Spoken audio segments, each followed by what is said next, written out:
Greetings! Today I am installing the rear differential cooler from Airtec. So this is it, and doesn't it look lovely? The rear differential cooling plate from Airtec Motorsport.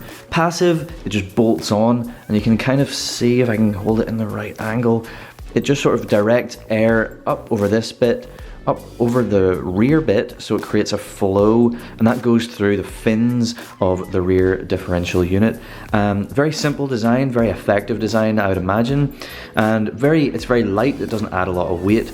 And yeah, I mean, if you're going to be tracking your RS, it seems like a really good idea. I have heard of people complaining that their rear differential gets very hot and sometimes it can disable all-wheel drive, which is a bit inconvenient if you're trying to go real fast. And I had to just get this in the nitrous blue finish because obviously it looks awesome. You can get it in other finishes too if you wish, but I like the nitrous blue one. So yeah, before I get it installed though, what I'm going to do is I'm going to ceramic coat it, and I'm going to do that using Carbon Collective platinum wheels. Just to give this a bit of protection, you know, it's gonna be taking a bit of abuse underneath the car, so might as well do what we can to protect it. Okay, so this is our platinum wheels right here. So the way we apply this is we put a few drops of this onto one of our little applicator things, then we just give it a bit of a wipe over this, and then we immediately use a microfiber to remove the excess because the bonding begins immediately. We wait for a couple of hours and that is one layer done. Then I'm going to flip it over and I'm going to do the other side, and then I will wait another couple of hours and repeat the process. So 2 layers, and it'll be nice and protected for a good few years, and that'll be it, ready to be installed.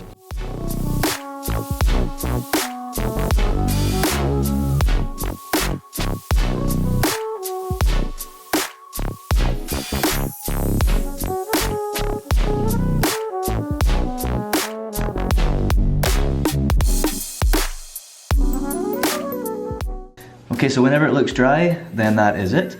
So just like I said, just gonna set this down here, wait for a couple of hours, flip it over, and do the other side.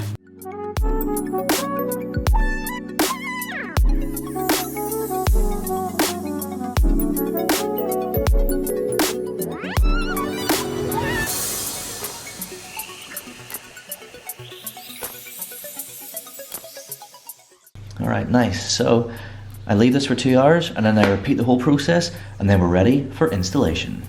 The way this is going to work is bolt, then washer, then through the plate, then spacer, through the existing hole underneath the car, through part of the subframe, washer, nut. And these are nyloc nuts, so they shouldn't wriggle out under vibration. So you can see this is the rear differential unit, and you can see those fins, which are cooling fins. Then this is part of the frame that we're going to be using. 2 holes there, and same 2 holes around the other side.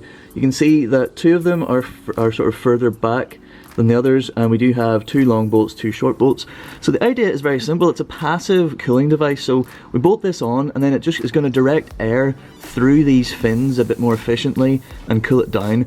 And this is really an issue mainly whenever you're giving it a lot of beans a lot of the time, so basically track work, which I do hope to do at some point, which is why I'm doing this. So without further ado, let's crack on with the installation. So I'm going to start with one of these ones, which is towards the front, which is one of the longer bolts. So up through the plate, big spacer, got a washer ready. So we just nip through, washer over the other end of the big bolt thing, and then just get a nut started.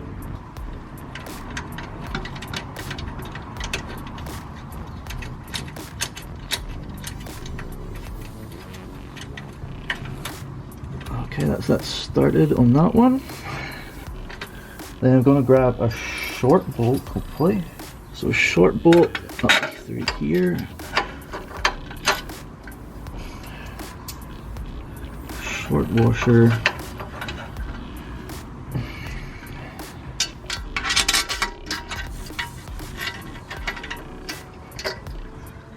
And through the hole.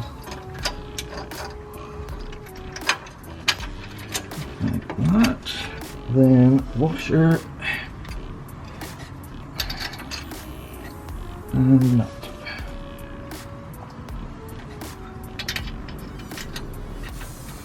These rear ones are a little bit easier to see what I'm doing with.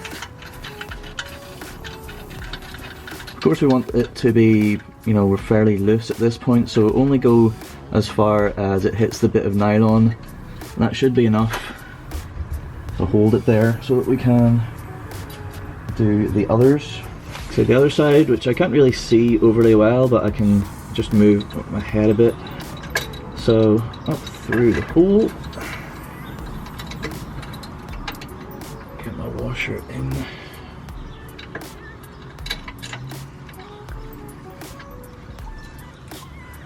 Nut.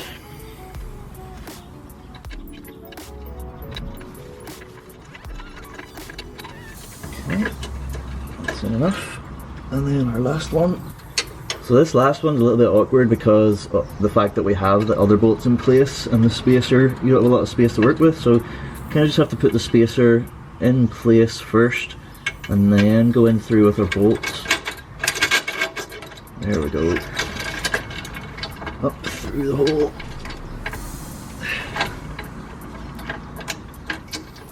Over with our washer. And then our nut.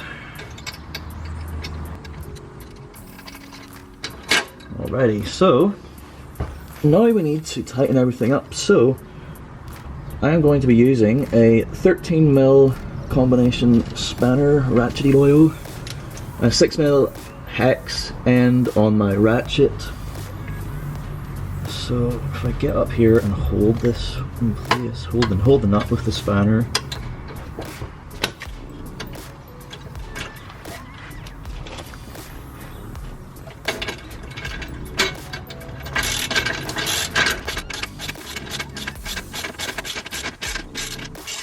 That's not fully tight, but I'm going to get them all a bit kind of tight and then do a final tightening job.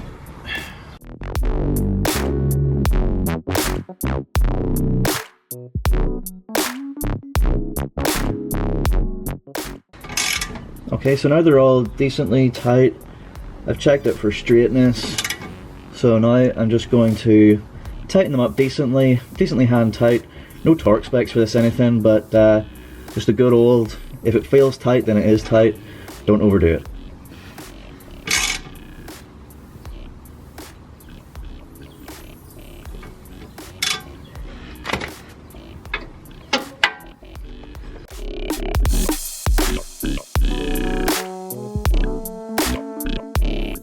And that is installation complete.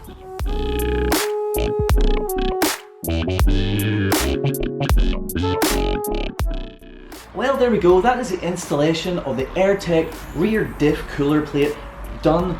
Looking lovely, looking really cool in that Nitrous blue. Installation was pretty simple, didn't take very long at all, and it will prove to be really useful if and indeed when I go out on track. So yeah, I hope you like that. I hope you like this little video. Thank you so much for watching. Please do like, share and subscribe for more content to come very soon.